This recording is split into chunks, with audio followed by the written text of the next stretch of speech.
Can you, in Ohio, with the work that you've been doing, you've taken more of a regional approach to your implementation for the career planning and counseling. Can you describe what you've been doing in Ohio? Yes. Sure. Yeah, unlike Joni, we're not quite at that stage. We'd like to take this to full scale for the state, and we have a lot of support for that. But currently, we have been very involved in our 10-year strategic plan for higher ed, which is to raise our educational attainment level of the state, to close the gap between Ohio and other states in terms of post-secondary achievement and attainment. And so one of those pieces was that we have organized our entire adult education system under one Ohio Board of Regents. And so that alignment for us has been, very beneficial. But in doing so, we've had a lot of initiatives, like as Joni had said, with partnerships with our higher ed, with our adult career centers, and there have been some great successes with that. But the nice thing about the National Career Awareness Project that we were able to take part in was that we finally were able to, again, bring it down to scale to the teachers at the level with the students to really see what the needs were. And that's been really fantastic in terms of that initial piece that I think was missing, which is really that career awareness. As Joni said, so many of our students, we know that that's the ultimate goal, but they had no idea not only how to access career pieces, but how to maneuver through those systems. And so this piece allowed our ABE teachers to go through, and ESOL teachers, the 6-week course. And then we had 4 programs involved across 3 regions in the state of Ohio, and 9 instructors, 4 administrators, and they really took this to heart. They developed additional lessons beyond what was required of the 6-week project. We have, I think, an additional 40-some lessons that have been connected to our Ohio standards. We have had classroom observations, and that has been really rewarding for us because we are able to see it in practice. So what Joni talked about some in terms of that they didn't really want to do this, or you get the feedback from teachers with it's just one more thing, or how do I do this? And what's been the most rewarding is the teachers have found that this is not an add-on, that this is really an integrated piece of their overall instruction. They've completely integrated into their ESOL projects or their reading language arts projects. And the students have really responded to this because there's value to it. They understand that this is a part of what they really need. It's real life application. And so we are not at a statewide level yet, but we are at a place where we are collecting information, data. We're putting together our plan for professional development to move out to a statewide initiative. Great. So I'm wondering if you can drill down a little bit and talk to folks about some of the best practices that are emerging from your efforts in terms of making it real.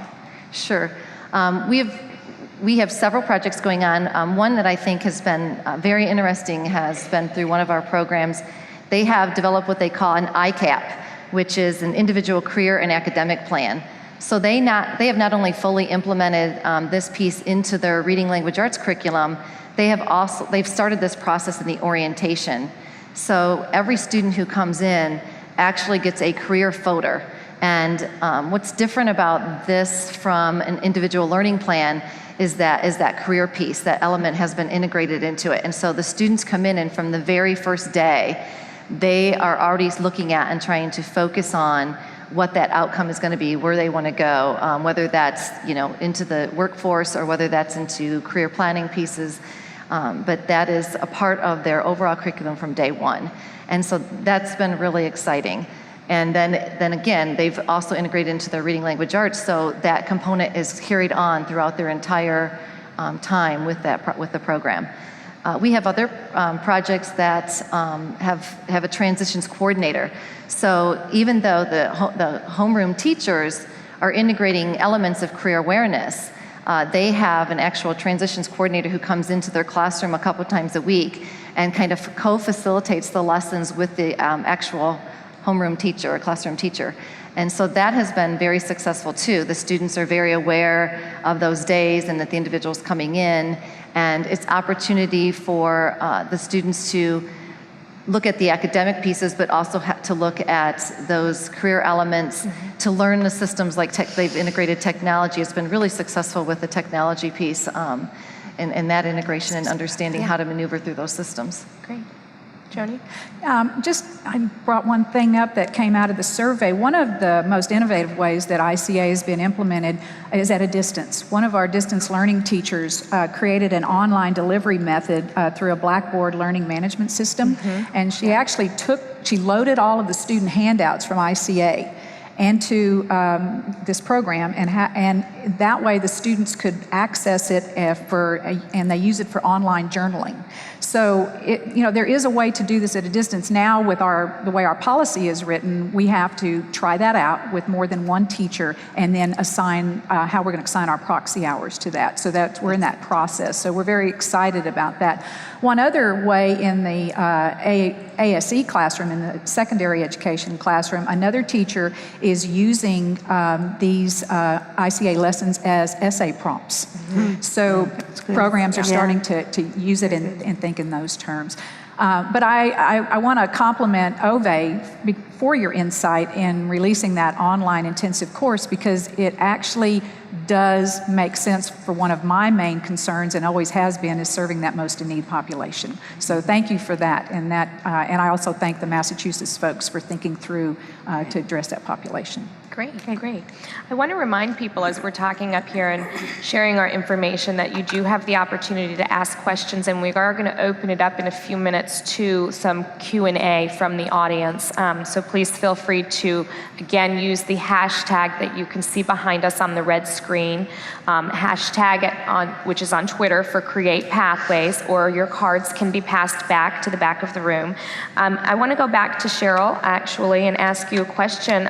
Cheryl, about as people are thinking about putting in place the integrated career awareness and planning approach, what kind of partnerships opportunities do you see for adult education in this area? Well, I think that one of the things that has been underutilized in terms of providing more formal career counseling and planning services to our students is some of the partnerships through the workforce investment system, through the one-stops. And we know that that system is there to provide sets of employment services to people. And when you really look at data about the number of people in the Title I workforce system getting services from Title II concurrently through enrolling them in both sets of services, there are very few people that are actually dual enrolled in the one-stop and in the adult ed program.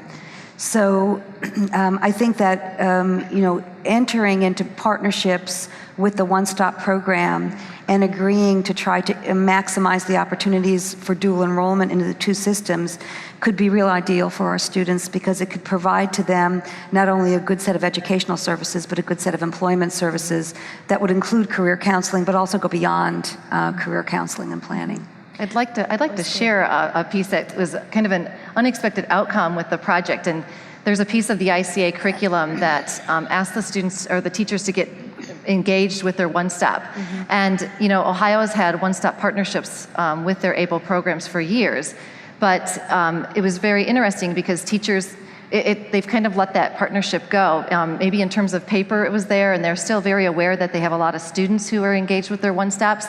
So they had to go back out to the one-stops and revisit that and get to know the staff there again. And that was a great outcome. The teachers came back and they couldn't believe the services that were there, that were available. But it really also gave them an understanding for the challenges that our students have when they go there in terms of the technology and the systems and access to those systems. We have an Ohio Career Information System, OSIS they call it in Ohio, as well as Ohio Means Jobs. And those are two systems that were launched in Ohio to help the consumer and employers and educational systems access all of the relevant job information that's out there and keep everything current and have a kind of a one-stop shop for that piece.